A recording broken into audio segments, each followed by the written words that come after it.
Hello friends, income tax के cases की series में आज हम सेक्शन 148A के ऊपर दो इंपॉर्टेंट इशू डिस्कस करेंगे।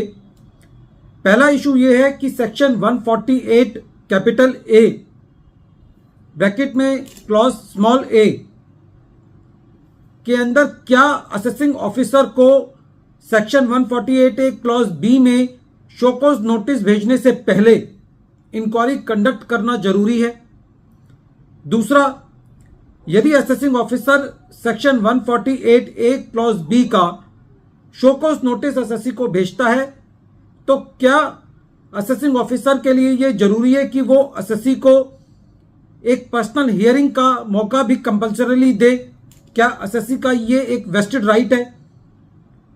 ये दोनों issues present case Satguru Sai extractions private limited versus union of India and others के केस में बॉम्बे हाई कोर्ट के सामने आए और ये मैटर 463 ITR पेज नंबर 714 पर रिपोर्ट हुआ। जजमेंट की डेट 8 जनवरी 2024 है।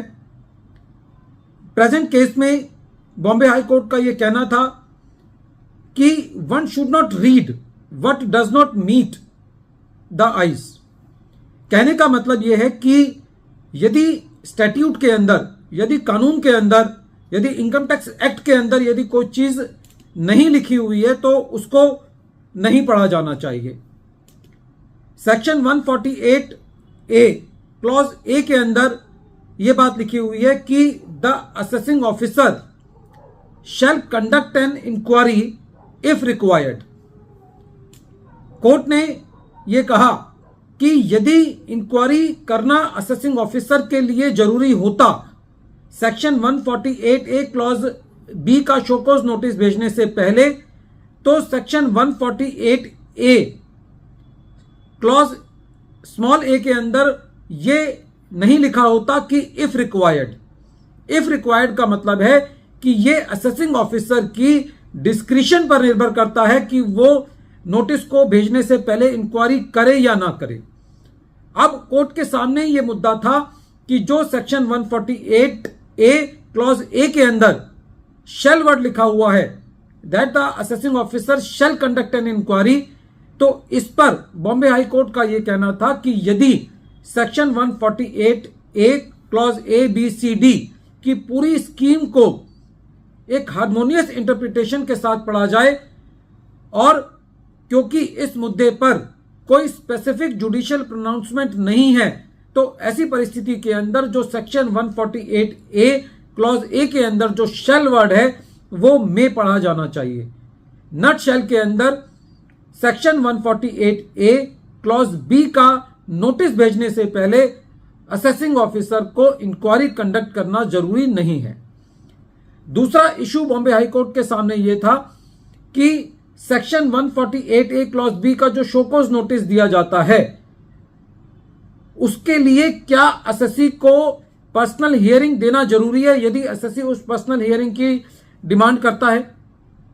तो इस पर कोर्ट का यह कहना था कि सेक्शन 148A क्लॉज बी जो है वो स्पेसिफिकली पर्सनल हियरिंग को सेक्शन 148A क्लॉज बी से एक्सक्लूड करता है और वहां पे खाली यह लिखा हुआ है कि असेसी को एक अपॉर्चुनिटी ऑफ बीइंग हर्ड दी जानी चाहिए।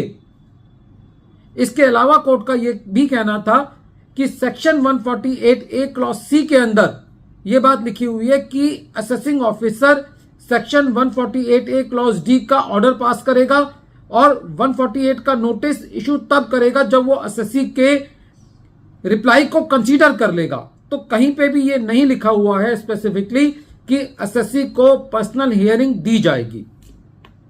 कोर्ट का यह भी कहना था कि यदि सेक्शन 148A क्लॉज बी और सेक्शन 148A क्लॉज सी की को ज्वाइंट रीडिंग करते हैं तो इससे यह बात सामने निकल के आती है कि यह असेसी का वेस्टेड राइट नहीं है कि assessee section 148A clause B के शोकॉज नोटिस के अगेंस्ट में पर्सनल हियरिंग को एज ए राइट माने, क्योंकि इसके लिए स्पेसिफिक प्रोविजन कानून के अंदर नहीं दिया हुआ है। और कोर्ट का यह भी कहना था कि इसका मतलब यह नहीं निकाला जाना चाहिए कि एसएससी को अपॉर्चुनिटी ऑफ बीइंग हर्ड नहीं मिली यदि एसएससी को पर्सनल हियरिंग का मौका नहीं दिया जाता, क्योंकि ये एक स्पेसिफिक प्रोविजन एक्ट के अंदर नहीं है।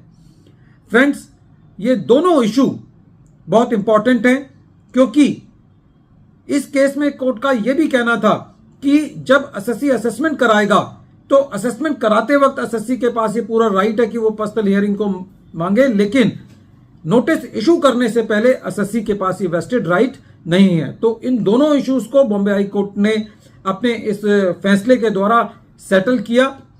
वीडियो के अंत में एक बार फिर मैं केस का नाम रिपीट कर रहा हूं। केस का नाम है सतगुरु Sai extractions private limited versus union of India and others, और ये केस 463 ITR पेज नंबर 714 पर रिपोर्ट हुआ। मैटर बॉम्बे हाई कोर्ट ने डिसाइड किया और इस केस का जजमेंट 8 जनवरी 2024 को आया। Thank you friends.